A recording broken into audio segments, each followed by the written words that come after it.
seja o Deus de quem você já venceu. Ou seja, o povo de Israel errou por isso. Uma outra, se alguém quiser colocar aí, coloque aí, Juízes, capítulo 1. Lê todo, tá? Lê todo. O ideal é você ler a Bíblia toda, mas tem gente que não gosta de ler, principalmente o Antigo Testamento. Tem gente que não gosta de ler. Uma outra passagem que eu falei e que as pessoas ficaram assim, aonde tem isso? Quando os anciãos foram a Samuel e aos filhos de Samuel e disseram que queria um rei. E aí Samuel, ele, muito triste, falou com Deus. E Deus disse a Samuel assim: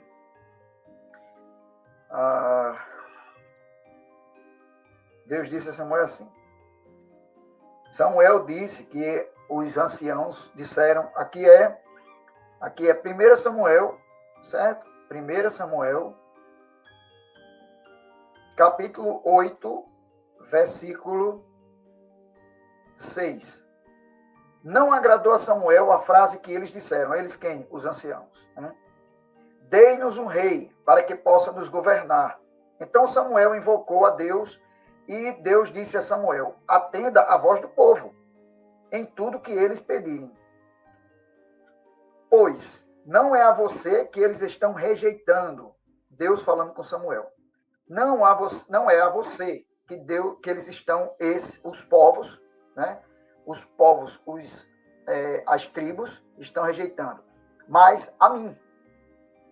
Não querem mais que eu reine sobre eles.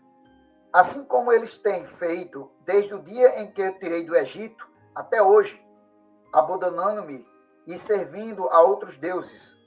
A mesma coisa eles fizeram com você, com Samuel. Atenda o pedido deles. Contudo, mostre com clareza e explique para eles o direito do rei, que reinará sobre eles. Samuel transmitiu todas as palavras de Deus ao povo que pediu o rei. E disse-lhe Samuel: este é o direito do rei, que governará vocês. Ele convocará os filhos de vocês para cuidar dos seus carros e cavalos e correrem à frente do seu carro. Ou seja, o rei tinha os filhos, né, do povo que pediu um rei, iria ser empregado do rei, tá? Ele diz mais aqui, eles os nomearão chefe de 1000 e chefe de 50. Ele os obrigará, ou seja, o rei, a ararem a terra e dela fazerem a colheita para ele, para o rei. Você que hoje está vendo muito aí na internet a questão de imposto, porque o governo está cobrando imposto, cobrando imposto. Isso é natural, pessoal, está aqui. Está na Bíblia, tá? Está na Bíblia. Está na Bíblia. Primeiro livro de Samuel, 1 Samuel, certo? Capítulo 8. Ele diz ainda mais, ele os obrigará a ararem a terra dele e fizerem a colheita para ele, para o rei, e fabricarem para ele as armas de guerra e as peças de seus carros. As filhas de vocês serão convocadas para trabalhar como perfumistas, cozinheiras, padeiras. Então, pessoal, é isso. Vocês querem um rei para servir ao rei, né? Beleza. Pegue o rei, segura o rei aí. Então, está aqui, tudo que ele tem aqui, tá? Tudo que ele coloca aqui, ele coloca, inclusive, fala sobre tributos, tá? Tributos. Leiam direitinho, que vocês vão entender aonde chega a situação, tá? Pessoal, eu não vou acender a luz daqui, por quê? Porque fica muito claro em cima de mim e eu realmente fico com dor de cabeça, tá? De uns dias para cá eu venho tendo aquela dor no olho que eu falei já para vocês. Nas lives anteriores, eu falei para vocês que estavam com dor no olho. E é isso, tá? Uma outra observação é que eu sei muito bem que, por falar em Deus de forma não religiosa, tá? Eu vou ser punido, estou sendo punido na internet, Minha live não chega a ninguém, eu já vi os comentários, tá? Minha live não chega. Quem tenta acessar minha live, muitas vezes não consegue, porque realmente fica sem som, são vários problemas, né? Ontem foi um absurdo, cortaram a minha live, depois que o computador chegou ao ponto do computador zerar, não tinha mais nada. Então, as coisas são desse jeito, pessoal. Eu quero discutir, conversar com vocês aqui a respeito de uma passagem bíblica bem interessante, pessoal. Ela se encontra no livro... Peraí, só um minutinho. Ela se encontra, tá? Ainda em 1 Samuel, tá? 1 Samuel, capítulo 28. 1 Samuel, capítulo 28, tá? Pessoal, esse é o assunto mais interessante que alguém pode falar na internet. Eu vou utilizar a Bíblia porque isso está na Bíblia. Mas esse assunto, ele é extremamente divulgado. É a vida após a morte. O que será que existe após a morte? Será que dorme e espera o final? Será que não? Será que existe sono, cansaço? Será que está em outro ambiente? Será que você sabe o futuro? Não sabe o futuro? O que é que acontece com quem morreu? Você pode falar com quem morreu? Os mortos falam?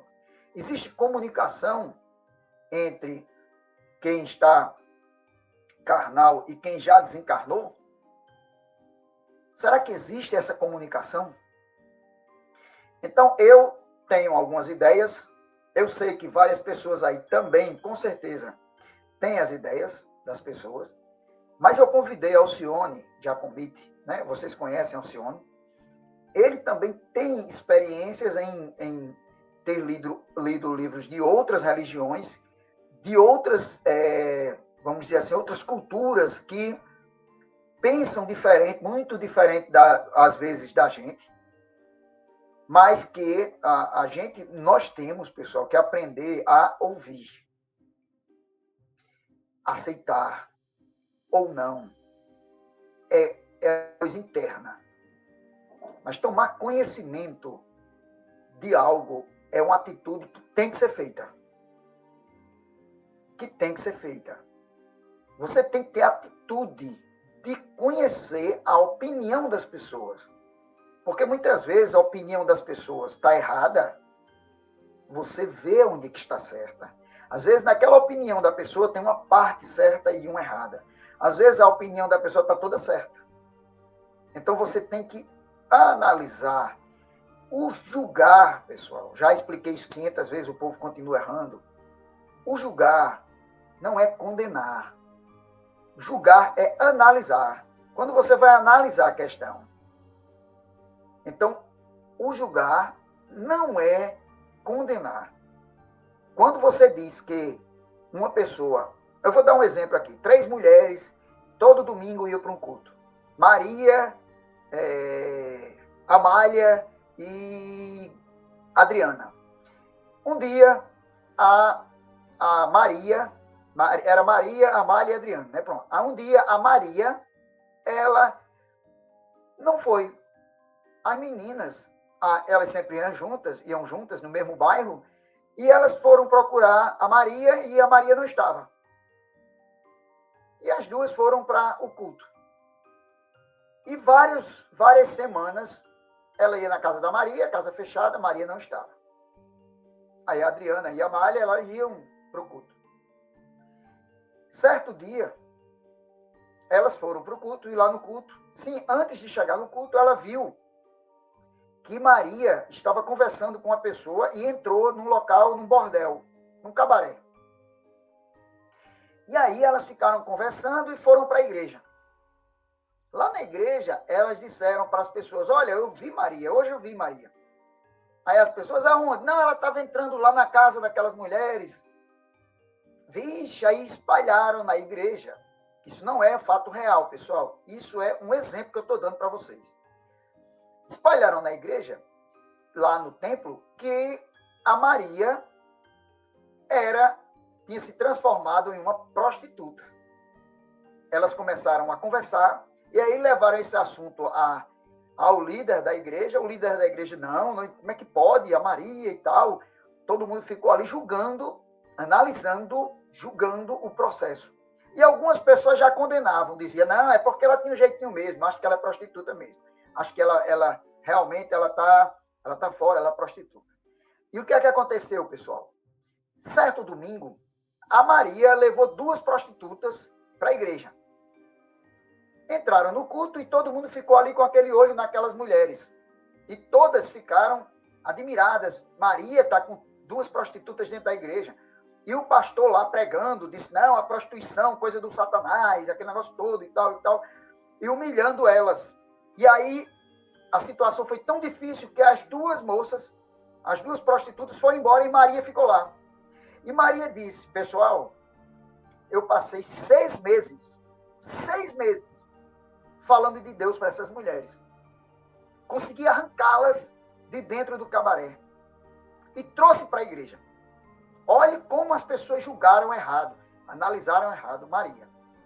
E ela disse, e agora que ela estava aqui, vocês condenaram ela. E elas foram embora.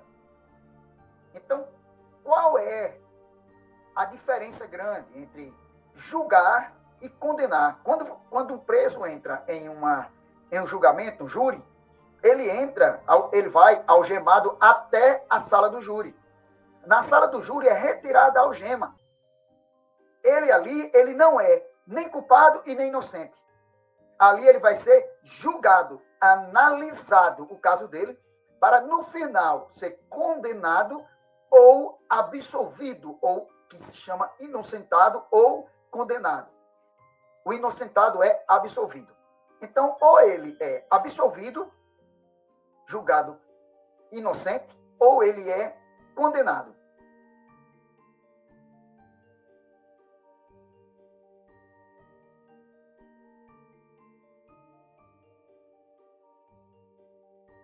Habitam esse universo.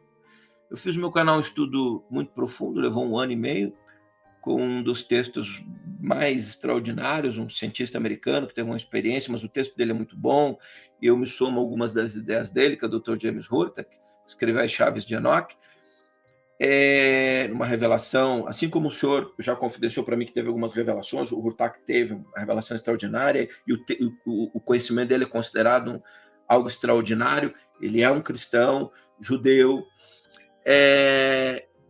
O nosso universo, há seres inteligentes que sabem da existência do Criador, mas eles não estão afim de pertencer às hierarquias que seguem o comando da luz. Eles criam seus próprios comandos. Isso é possível ser feito nesse universo. Você pode ter muita inteligência. Tudo bem, existe Deus, mas eu não... O que é isso? Tem uma palavra no Evangelho que é a renúncia consciente da fé. Né? A era da apostasia e da... Oh, meu Deus! Estou vindo da área da apostasia e tem uma outra palavra que o Apocalipse usa, mas tudo bem, você já renúncia consciente da fé, não, tudo bem, eu sei que Jesus era o verbo, Deus, eu acredito, mas eu não estou afim de seguir por aí. Então, e diz que nesses mundos superiores, quando você põe o pé acima dos reinos da matéria, a partir dali você está nos mundos de justiça. Então, ali todo mundo sabe que existe o Supremo Deus Criador, que existem os mundos inferiores, e ali você passa a trabalhar o seu eu, o seu espírito, para se elevar em condições cada vez mais avançadas. Daí vem a pergunta ao senhor, no que você colocou agora, perfeito para essa pergunta aqui do Sidney, que ele fala o seguinte, veja só, ele fala se todo mundo reencarna, certo? E sempre reencarna na Terra. Então, se a pessoa, vamos dar um exemplo aqui que você estava falando, se a pessoa se eleva, certo? Está aqui no mundo da matéria, mundo caído, ele desencarna, e para que ele voltaria a esse mundo da matéria? Porque para que a reencarnação, entendeu? Então, assim, eu entendo que o que você falou foi perfeito, na evolução do espírito. Agora, por que esse que evoluiu, por exemplo, ele reencarnaria? E outra, que seria sempre na Terra, seria que não seria em outra. essa pergunta aí, ele colocou, supondo a reencarnação seja verdade ou realidade. Todo mundo reencarna? E sempre aqui na Terra? E após morrer, quanto tempo depois reencarna? Então, essas perguntas eu acredito que só Deus, mas a gente tem uma noção, mas só Deus responderia ao sim. Eu, pelo menos, não vou meter o meu... Eu espero que você tenha sorte aí na sua colocação. Olha, é claro que não se retorna. O senhor sabe que eu não gosto muito do termo reencarnação. Eu acho que ela foi destruída. Eu não gosto desse termo. Assim, eu às vezes falo para que as pessoas entendam, mas eu efetivamente não gosto dele. Eu acho que a reencarnação ela pode ser entendida. Quantos anos demora? Um monte de gente explica, mas eu vou me somar ao senhor e eu não vou me atrever a dizer. Eu acho que claro que eu conheço as respostas de todas aí as traduções, mas eu prefiro dizer assim, depende, a gente não sabe. E também não vai fazer a menor diferença para a gente saber, né? Porque tem perguntas que as pessoas fazem às vezes, que é o seguinte, a gente precisa entender quanto que é 1 mais 1 igual a 2. A pessoa, não, mas e a raiz quadrada de 1 zilhão elevado à quinta potência da raiz quântica do não sei o que? Não, a gente não sabe nem quanto mais 1 é igual a 2. Assim, por que a pessoa retorna? Vamos colocar assim, a Terra. Primeiro, porque ficou aprisionada aqui. Não consegue sair daqui. Não aprendeu as lições. Ela nem vai para os céus superiores, nem para os mundos inferiores. Então, ficou aprisionada aqui. Por que a pessoa vem para a Terra? Missão. Jesus, João Batista, Maria, José. Alguém acha mesmo que o pai do verbo encarnado e a mãe do verbo encarnado foram escolhidos de forma aleatória? São espíritos preparados que encarnaram um pouco antes de Jesus para que pudessem ser pai e mãe de Jesus. Porque se nós não entendermos assim, o Dr. Jackson, a gente fica imaginando que o céu é uma zona. Imaginou assim, Jesus vai nascer na Terra, quem vai ser mãe dele? Não sei, mandou o anjo Gabriel lá para a Terra, passear pela Palestina e ver se encontra uma mulher de virtude. Aí o anjo volta, não tem nenhuma que possa ser mãe de Jesus. Essas coisas são preparadas séculos antes, e a prova disso, lá atrás, Isaías já apontava, e outros profetas, Daniel e tudo mais, vão apontar que da casa de Davi viria o Messias. É uma preparação nos mundos superiores para quando Deus, não é o Dr. Jackson, não é o Sean Giacometti, não é que é o presidente do Brasil, o verbo vai encarnar na Terra. Então, um escopo de espíritos luminosos que encarnam. Qual outra prova disso? João Batista. João Batista é a mesma revelação do anjo Gabriel, o procedimento é muito igual, e o anjo Gabriel vai dizer que o espírito, já na barriga da mãe, não podia nem se alimentar de álcool, não podia ingerir bebidas fortes. Era um espírito luminoso que encarna para ser um daqueles que preparam o caminho do Messias. Assim como José, assim como Maria, pelo menos aqueles espíritos mais próximos. Então, a gente precisa entender que nem eu, nem o senhor, nem as nossas famílias mandariam o nosso filho, ele vai passar, vai fazer um tempo num país, aí como é que é quando os jovens vão para outro país fazer, a minha filha tem vontade de fazer isso aí, né? Vai ficar um tempo. Você quer saber quem é as pessoas que vão estar lá, a família que vai receber, se são pessoas de... Oi? Intercâmbio. Isso, um intercâmbio. Então, você imagina os céus, manda um Jesus encarnar na Terra para a primeira doida que aparecer com José. Então, existe por missão aqueles espíritos que não necessitariam, não estou falando desse caso, Jesus está na Terra, mas por missão vem à Terra.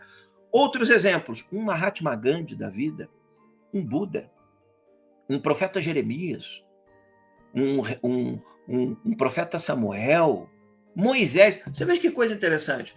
Quando Deus resolve revelar o Ocidente, principalmente, quais são os mandamentos, o senhor é um advogado, sabe muito melhor que eu, os 10 mandamentos bíblicos são o escopo da justiça ocidental. Deveriam ser, pelo menos. Né? Mesmo quando você vai num tribunal, você jura não levantar falso testemunho. Esse juramento vem de onde? Né? Quer dizer, os presidentes americanos juram sobre uma Bíblia. Quer dizer, agora o nosso país, como está sob regime de trevas já há algum tempo, então a gente está se afastando. Mas a própria Suprema Corte, ainda que seja a Suprema Corte, que eu não vou deixar nenhum adjetivo aqui no seu canal sobre eles, mesmo eles, recentemente, em relação ao julgamento dos crucifixos nos tribunais, não, mas o Brasil é uma nação cristã, então o povo tem o direito de se expressar, até eles. Por mais absurdo que sejam, eles entendem que, de uma certa forma, é importante a questão da fé. Então você vê que Deus, quando resolve dar os 10 mandamentos, que são os 10 mandamentos mais importantes da história, principalmente do Ocidente, escolhe quem? Um camarada que vivia no Egito. Por que não escolheu um do povo hebreu? Aquele camarada, quando você vai conhecer a história do nascimento de Moisés, Moisés é preparado no Egito, porque o conhecimento no Egito era superior ao conhecimento da preparação do próprio povo hebreu. Então é alguém que vive junto à casa do faraó, que teve como conhecer tudo que ali existia, que tinha um preparo mínimo para subir lá ao monte e receber a revelação talvez mais importante da tradição judaico-cristã islâmica, que são os 10 mandamentos. E principalmente algo que às vezes passa um pouco desapercebido, que é a revelação de quem seria Deus, sem a gente tentar explicá-lo. Quem é você? Eu serei o que serei, ou eu sou o que sou. O nome sagrado de Deus, né? A revelação a Moisés. Justamente, olha, eu sou o que sou. Eu não sou justiça, eu não sou amor, eu sou o que sou, ou eu serei o que serei. Na tradução, eu serei o que serei também aplicada. Então, nós temos as pessoas que vêm por missão, nós temos as pessoas que retornam porque não conseguiram. Porque imagina o seguinte, uma pessoa não evoluiu o suficiente para ir para os mundos da luz, mas também não é má para ir para as regiões infernais. Faz o que com esse miserável? Faz o quê? Manda para o inferno? Bom, daí o diabo está ganhando. Põe para o céu, mas ele não está nos mundos superiores, mas ele não está preparado. E tem um terceiro que eu colocaria aqui, que é por missão cumprida pela metade. Isso é uma coisa que eu venho percebendo ao longo dos anos de estudos, que é o seguinte, há situações que saem do nosso controle. Quanto mais desperto espiritualmente, mais livre-arbítrio você tem. Quanto mais primitivo e mais aprisionado nos seus pecados, menos espaço de manobra você tem. Você não consegue fazer nada, parece que tudo já está escrito, você passa cumprindo um script numa vida miserável. Isso tem a ver com seus erros. Quanto mais liberdade, uma das coisas mais importantes que a gente pode construir não é ter fortuna, dinheiro, é liberdade para gerir boa parte da sua vida, tempo livre. Então, só que nós vemos no mundo onde o mal existe. Pode entrar um ladrão, um assassino, e por alguma circunstância ocorre algo que ceifa a vida de uma pessoa. Era uma pessoa boa, efetivamente não precisaria estar na Terra. Mas, de repente, ela precisa... E matam a esposa, o filho. E, de repente, a construção, o senhor colocou muito bem, da família, que é o plano mais importante de Deus na Terra, por isso as forças sombrias querem destruir. Aquela família, por essa situação, acaba tendo sua vida ceifada num acidente. Você veja esse incêndio lá em Los Angeles, está aparecendo cada vez mais mortes. Porque tem gente que fala o seguinte, morreu, merecia morrer. Não. O mal, ele atua no mundo. Então, de repente, é dado uma oportunidade a essas pessoas de retornarem à Terra para poderem, em um aprendizado, poderem viver próximas uma da outra. Então, eu sempre digo, e a gente vai entender isso em tradições de conhecimento mais elevados, que as famílias, o seu pai, sua mãe, sua esposa, seus filhos, não são por acaso. E se achar que Deus joga dados. Se você nasceu nessa família, tem um propósito antes dessa vida. Tem algo para resgatar ou uma missão para realizar. A criação ela é muito bem organizada, mas você só consegue perceber isso quando você estuda um pouquinho, por exemplo, a matéria, o universo subatômico, a partícula, doutor Jacques. Quando você vai estudar o spin, as partículas diminutas, o bóson de Higgs, há partículas diminutas da matéria que as pessoas não fazem ideia. Um dos físicos mais importantes do século XX, o Dr. David Bohm, um físico quântico americano, que escreveu uma das obras mais primorosas, que é a teoria quântica. Ele chegou a dar aula em São Paulo, ele teve que fugir dos Estados Unidos na época da perseguição aos comunistas, porque o pai dele tinha participado de uma reunião e passaram aí ele, por uma série de critérios, ele veio para os Estados Unidos, deu aula em Israel, na Inglaterra. É um físico brilhante. O livro dele impressionou Albert Einstein, The Quantum Theory, a teoria quântica. Eu tenho a primeira edição desse livro em inglês, é raríssimo, não sei se tem outro no Brasil. E esse cara, ele escreveu uma teoria que é a teoria da ordem explícita e implícita. Ele diz o seguinte, que há ordens dentro da matéria que comandam o que nós podemos ver, as forças da natureza, as leis, só que há ordens mais poderosas que controlam áreas que nós não imaginamos que existem. É um cientista, um físico brilhante, renomado no mundo inteiro. Ele só não participou do Projeto Manhattan, graças a Deus, por causa dessa acusação do pai dele, de comunista, etc., e ele não era, não tinha nada a ver com isso. Mas ele mesmo, quando ele se aproxima, porque assim, enquanto cientista ele tinha uma mente mais fechada, de repente, num determinado ponto da vida dele, começa a aproximar das filosofias espirituais da Índia. E de todas as tradições religiosas, a Índia tem um escopo de conhecimento, o hinduísmo tem um escopo de conhecimento que aproximou muitas mentes científicas, porque ela consegue falar de coisas do universo, de uma série de outras coisas que nenhuma outra religião consegue. É impressionante. O próprio Oppenheimer, o criador, um dos criadores da bomba atômica nos Estados Unidos, está aí no filme para quem viu, ele era fã do Mahabharata e tirou de lá uma frase que impactou a vida dele. Então, você tem muitos cientistas que foram pesquisar e entenderam que existe uma ciência superior, porque a gente acha que Deus é um mestre mago, cria o universo, e pai, faz, e é tudo uma zona, e Jesus vai para a Terra. Daí não é assim. Então, só fechando ali, então, assim, se nós formos olhar, há oportunidade de algumas pessoas de retornarem para finalizar missões que foram, por algum motivo que seja, interrompidas e não era para ser interrompido. Você falando aí em mentes abertas, essas coisas todas, né, que desenvolveu um pensamento diferenciado, eu lembrei de um comentário aqui que uma pessoa fez aqui, e nesse caso aqui, eu faço questão de dar minha opinião aqui. A pessoa colocou o seguinte aqui, Alcione, eu achei muito interessante a colocação aqui. A pessoa, você estava falando, e a pessoa colocou, então, na sua opinião, acho que ele falou sobre, talvez, o que você estava falando, ele colocou Jesus bem grande, deu um grito, né, na verdade. Jesus não é o único caminho. Então, acho que é porque essas mentes abertas, assim, eu não estou querendo criticar a pessoa que colocou isso aí. Apenas o seguinte, o 14, João 14,6, não é Jesus é o único caminho. Isso aí é Pastor 171. É o versículo 1º, 7.1, é o código penal, é 171. O Pastor 171, ele diz assim, Jesus é o único caminho. Mas o próprio Cristo, se você for lá na Bíblia, 14,6, ele diz, o que é que ele diz? Para quem ele diz? Ele diz assim, está aqui, eu tenho na mão aqui.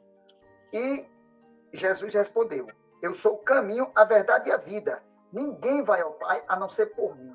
Na verdade, o que ele está querendo dizer aqui é que os ensinamentos dele ao povo dele, como o Alcione colocou muito bem aqui no início, ele veio para aquele povo. Ele não está falando que o índio, por não conhecer Jesus, ele vai para o inferno, porque ele morreu, foi para o inferno, porque ele não conhecia o caminho. Então, porque aquele menino que nasceu lá hoje, no Iraque, que não teve nem a oportunidade de ver Deus, ele vai morrer e não vai para o inferno, porque o caminho, Cristo, ele é o caminho, ou seja, ele ensina a você, principalmente a você, Vera, né, que ele é o caminho. Ele não está dizendo que os outros não ensinam o caminho, senão você não precisaria de ouvir mais ninguém. Você chegaria, entraria lá na sua igreja e falaria com o pastor o tempo todo sobre Deus.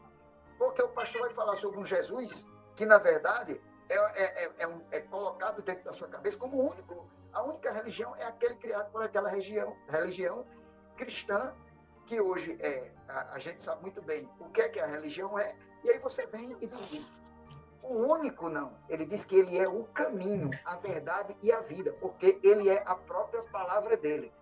Não mentiu, não roubou, não enganou, então siga esse caminho. É o caminho que ele está falando, não é ele. Primeiro que você não vai conseguir seguir ele, porque ele já foi para a casa do Pai. Então você não vai seguir ele, você vai seguir os ensinamentos dele. E os ensinamentos dele já teve com outras tradições, com outras pessoas, de amar o próximo, de a caridade, quando ele disse que você tem que socorrer o órfão e a viúva.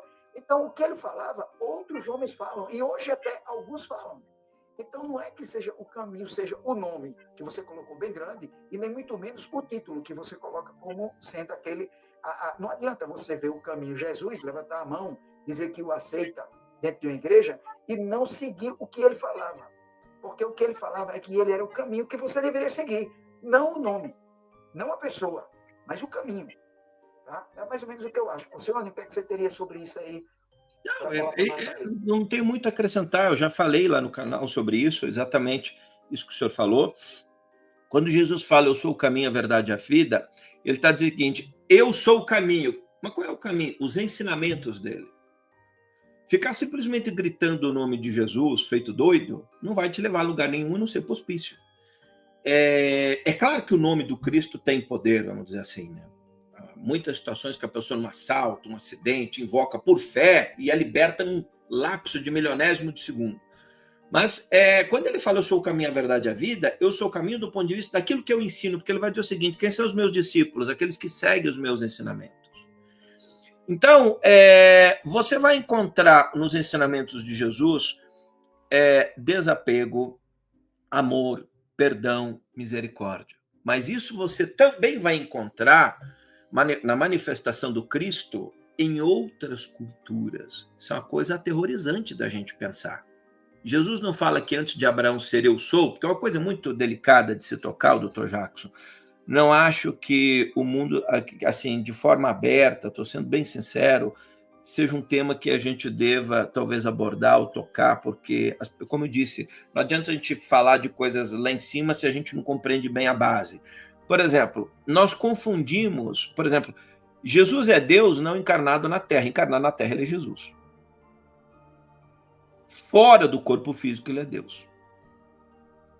Há muito pouco espaço de pensamento no Ocidente para entender isso. A prova disso é que ele fala, antes de Abraão ser, eu sou.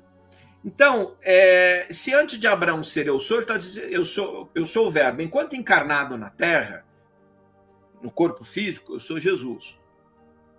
Fisicamente, filho de Maria, de José, ainda que José não seja o pai, etc., mas encarnado na Terra. Mas Jesus ressurreto já não é mais Jesus.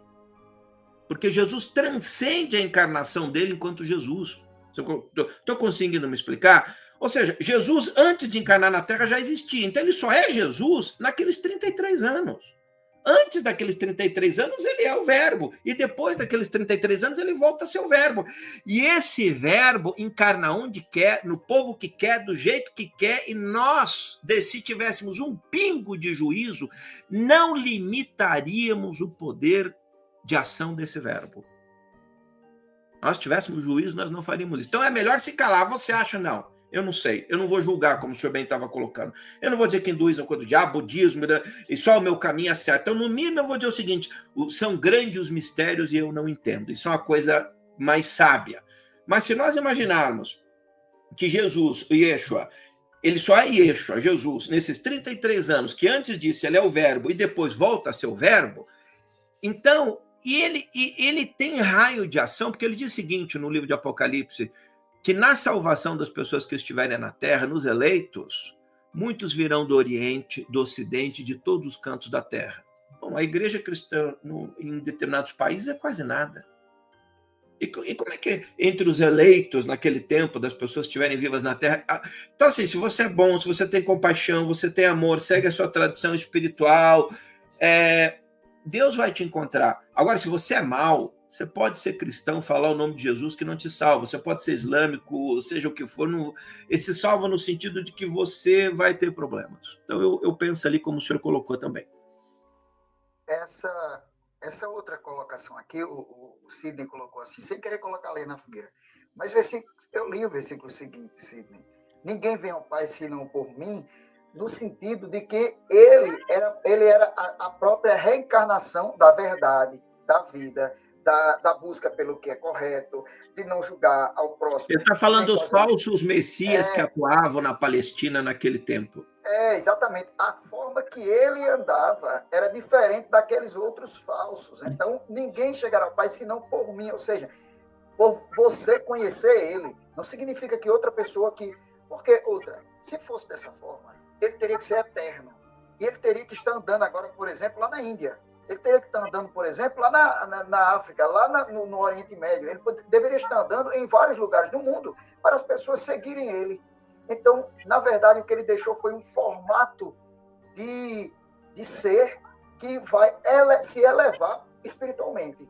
Não significando exatamente que teria que ser... Porque hoje, se uma criança nasce no Egito, por exemplo, mesmo ajudando os pais, cuidando ali da avó, fazendo tudo aquilo ali, ela leva uma picada de um escorpião e morre. Ela vai para o inferno porque não conheceu e ela não andou atrás e ela não seguiu Jesus. Isso aí é uma coisa que não entra na cabeça nem de quem, assim... Isso aí não é Deus, isso aí é um ditador, né? Não dá nem para a gente falar numa coisa desse tipo. Seria isso é uma ideia muito primitiva, muito primitiva. Então, se Deus criou, como é que ele criou a pessoa para ir para infernos? Ele já cria para ir para inferno. Então, por exemplo, desculpa, todas as crianças que nesse momento, todas as pessoas que estão nascendo, 90%, 80% delas já nascem condenadas. Então, por que nascem?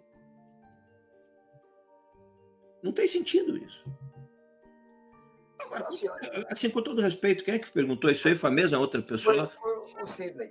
Ô, Sidney, com todo respeito, acho que eu já vim aqui umas outras vezes que você também fez umas perguntas. Você precisa dar uma evoluída nas suas perguntas. Não se sinta, não fique chateado comigo, não. Se você sozinho...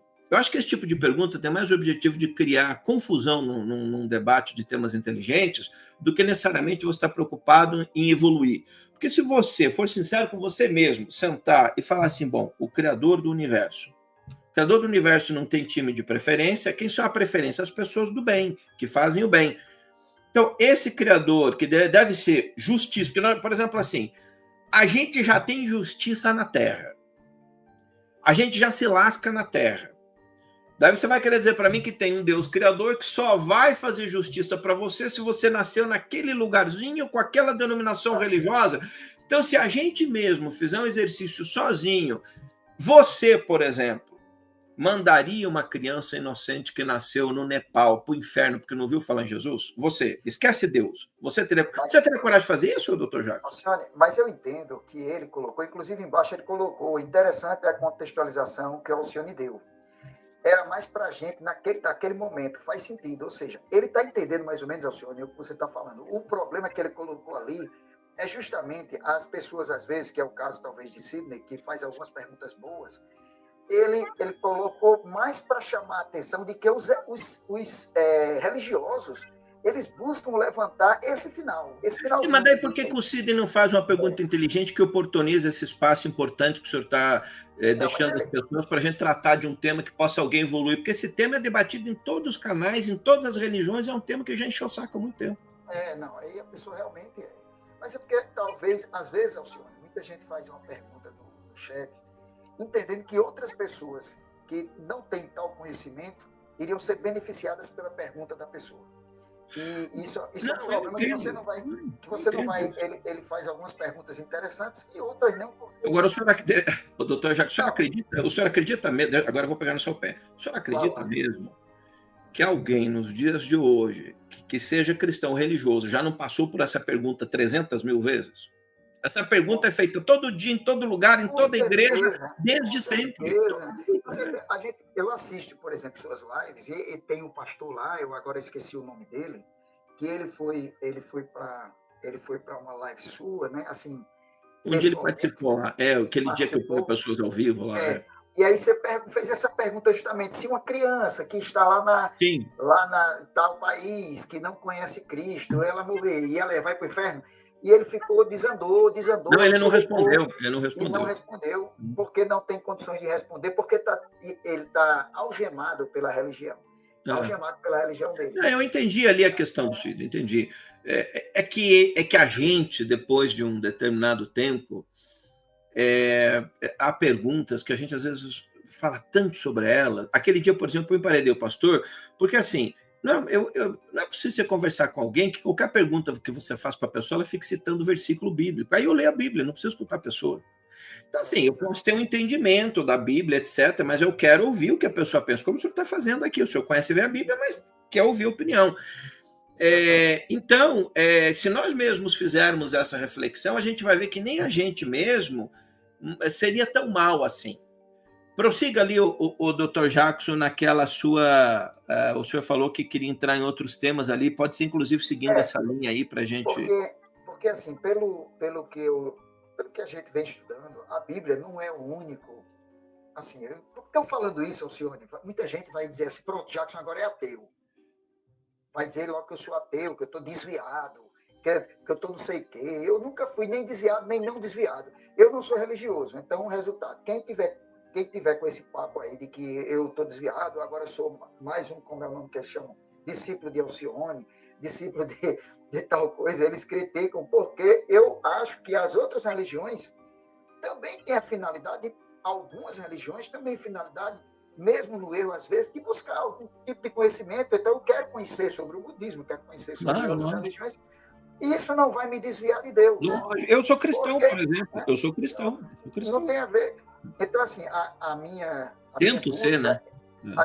busca pela tentativa do conhecimento, Alcione, passa por vários tipos de leitura. Então, eu prefiro estar lendo um livro que, mesmo eu discordando dele, eu consiga terminá-lo, porque a ideia, muitas vezes, está no final do livro. Eu já teve alguns livros que eu comecei a ler e disse assim, não, como é que a pessoa lê um negócio desse? E logo depois eu comecei a ver que a ideia ela foi sendo plantada. E no final eu concordei ou discordei. Mas as pessoas hoje chegam assim e plantam, dizem assim, você vai ter que ser tal coisa. Então, sem querer ser ateu, eu acho que a Bíblia é um dos livros, sem vocês me chamarem de ateu, né? Um dos livros que você aprende. Mas não é o único livro que leva ao conhecimento, não. Porque, às vezes, até a própria oração, você orando, você tem um discernimento de alguma coisa que você leu em algum livro que leva a um conhecimento. Então, é por isso que é bom ler livros. Porque você vai ter conhecimento de algumas coisas e isso vai alimentando, e às vezes coincide até com a Bíblia. Sobre a vida após a morte, por exemplo. É um negócio totalmente difícil. Você chega dentro de uma religião como a evangélica, tem alguns dogmas que você não pode, de maneira nenhuma, tocar no nome. Então, você não vai aprender nunca. Você vai ficar algemado a um conhecimento limitado e apavorado, porque se você mexer naquele conhecimento, alguém vai dizer que você é ateu, que você se desviou. Você chega na igreja, por exemplo, eu vi o padre, se eu não me engano, é Paulo, alguma coisa, ele disse que se o católico lê a Bíblia, ele já não é mais católico. Então, chega uma situação onde existe uma coisa, né, absurda. Mas, na verdade, eu acho que esse padre até está certo, porque para ser católico, eu só não lendo muito a Bíblia mesmo. Mas a pessoa pode ler. O problema é que não é o único livro que leva ao conhecimento. Claro. Ele leva o conhecimento sobre o povo hebreu, leva o conhecimento do que você agrada a Deus ou não agrada a Deus, leva o conhecimento para um povo em uma época. Quando você verifica agora o mundo do jeito que está, as pessoas não suportam mais ouvir falar em bondade, amor, caridade, família, paz. Agora o senhor quer ver, doutor Jackson? Posso fazer uma provocação para o seu chat aqui, depois o senhor vai perder uns 50 inscritos, mas a responsabilidade é minha. Posso fazer uma provocação? Você está completamente liberado. Eu vou fazer uma pergunta para o chat agora. Joga 2 ou 3 perguntas que valham a pena ser respondidas, do ponto de vista de um conhecimento elevado. Para que a gente tenha a oportunidade de estar no canal do Dr. Jackson, que é um canal luminoso, assim, 2 ou 3 questões que a gente fala, pô, essa é uma questão que a gente não debate com isso, vale a pena a gente, não a verdade final, mas a gente responder. Como o senhor colocou, aquela questão é muito interessante, do Saul, começando por um tema, mas quando a gente evolui, a pergunta que a gente faz aponta, na verdade, diz mais a respeito de nós mesmos. As nossas indagações, elas, na verdade, dizem tudo a nosso respeito. É assim, a gente é preguiçoso para aprender, né? A gente é preguiçoso para aprender. Então, assim, que 2 ou 3 pontos numa guinada a gente pode trazer de temas aqui. Quem na sala sugere, o Dr. Jackson, que a gente fala, um aqui. Nosso diferente. Deixa eu trazer um aqui, Alcione, enquanto o pessoal vai aí pensando para trazer, certo? O que você acha que a inteligência artificial hoje é? É uma ciência ou uma religião? Desculpa, eu não entendi, falhou aqui. O que você acha que hoje a inteligência artificial representa? Uma ciência ou uma religião? A ciência, parte da ciência, sem sombra de dúvida, é uma religião. Por exemplo, o ateísmo é uma religião, né? Eu tenho dito que quanto mais nós mergulharmos na tentativa de entendimento desse universo, mais depressivos ficarão os cientistas, né? Quanto mais a gente mergulhar, porque a tentativa de explicar esse universo, o grande equívoco da ciência é usar essa explicação como modelo para explicar coisas que eles não entendem. A inteligência artificial, sem sombra de dúvida, ela escapa, ela já está escapando do controle humano, daqueles que... E, na verdade, eu vi uma pesquisa muito interessante que eu anotei, mas eu não consegui ler até o final, que a IA, na verdade, não foi construída pelos seres humanos. O próprio início da inteligência artificial, que foi sendo munida de dados, construiu a IA. Foi o artigo mais inteligente que eu já li. Só que eu não fui até o fim. Era tarde, madrugada, em inglês está esse artigo, dizendo o seguinte, que não é verdade que os humanos criaram a inteligência artificial. A soma de informação no universo virtual conectado, etc., permitiu o nascimento que já tomou controle. A humanidade já não tem mais controle sobre isso. Se você pegar, eu falo isso a um monte de gente no Brasil, com todo respeito, eu não quero saber o que os brasileiros pensam sobre isso. O brasileiro não sabe matemática, nem escrever uma redação. Eu estou falando dos pais, dos caras que criaram isso, que eu acompanho alguns. Então, eles já dizem que isso vai sair do controle. Não sei se nós poderíamos dizer que vai ser uma religião, mas vai ser um poder paralelo de controle sobre a humanidade, de subjugar a humanidade. Isso eu tenho pouca dúvida.